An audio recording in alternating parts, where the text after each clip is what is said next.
Bonjour. Le service études économiques et prospectives de Chambre d'agriculture France vient de publier une étude sur l'agriculture française sous le signe de choc inédit. Retour sur 6 années de turbulences économiques. Nous avons entrepris cette étude pour dresser un bilan de ces 6 années écoulées dans lesquelles l'agriculture française est rentrée dans une phase de turbulence aiguë.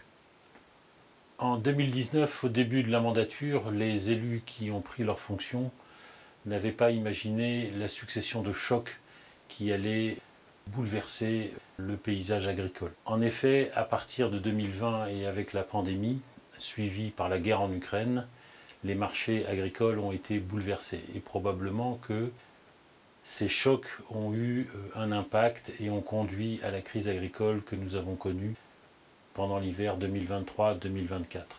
Nous revenons sur la montée des risques et la montée des incertitudes qui caractérisent aujourd'hui l'agriculture française.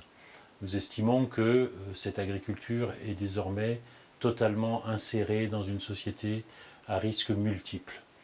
Nous avons parcouru l'évolution des structures en nous appuyant en particulier sur le recensement agricole, où nous montrons évidemment que les effectifs d'agriculteurs sont en diminution et en contrepartie, les surfaces se concentrent. Sur les moyens de production, nous avons mis l'accent sur la pression qui a été effectuée sur les coûts de production, en particulier les coûts énergétiques et les coûts des engrais, puisque avec la guerre en Ukraine, ces deux facteurs de production ont connu des soubresauts importants du fait de l'importance de la Russie sur le marché mondial des engrais. Ensuite, nous balayons l'ensemble des productions, céréales et oléoprotéagineux, l'agriculture biologique et puis, bien entendu, le marché des produits animaux. Concernant les céréales et les oléoprotéagineux, ce qui a caractérisé cette mandature, c'est l'extrême volatilité des prix, l'extrême fluctuation des marchés.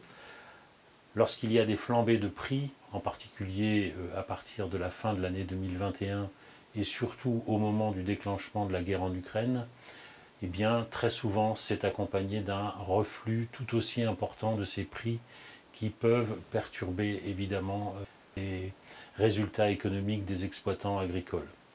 Sur l'agriculture biologique, la période 2019-2024 se caractérise par une entrée en crise qui montre bien que l'offre de produits issus de l'agriculture biologique, pour des raisons de prix élevés, eh bien, n'a pas rencontré la demande qu'il fallait.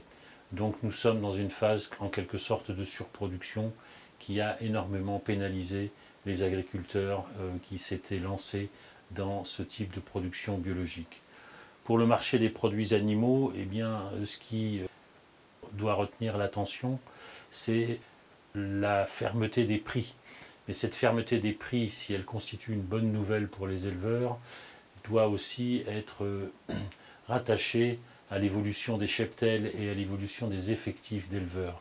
C'est précisément parce qu'il y a une diminution de l'offre de produits animaux que les prix se sont envolés, notamment en viande porcine, en viande bovine et en produits laitiers. Nous avons aussi retenu et parcouru dans cette étude le commerce extérieur qui depuis 2019 a également connu des fluctuations importantes.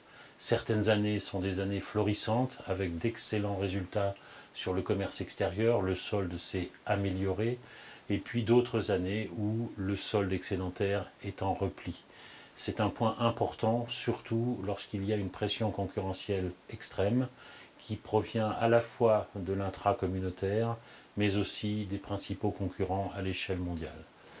Et bien entendu, cette étude devait se terminer par l'approche sur ces 6 années des résultats économiques de la branche agricole. Et bien là aussi, au regard de tout ce qui vient d'être dit, le revenu des agriculteurs connaît une certaine fluctuation d'année en année.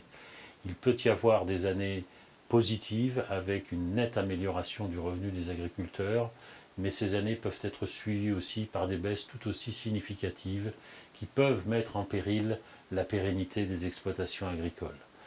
Nous terminons cette étude par un questionnement sur le futur même si c'est un questionnement toujours risqué. Il peut y avoir 3 scénarios possibles. Un scénario où la crise internationale pourrait s'aggraver et donc continuer à déstabiliser l'agriculture française. Un scénario où tout rentrerait en quelque sorte dans l'ordre avec une paix signée et une certaine stabilisation des marchés. Et puis ensuite une agriculture, troisième scénario, qui pourrait trouver les moyens de s'adapter à un climat très changeant, très perturbant, mais aussi à des tensions internationales qui perturbent fondamentalement l'évolution du métier d'agriculteur. Donc vous pouvez retrouver tous ces éléments en détail sur le site de Chambre d'agriculture France. Je rappelle le titre, l'agriculture française sous le signe des chocs inédits, retour sur 6 années de turbulences économiques.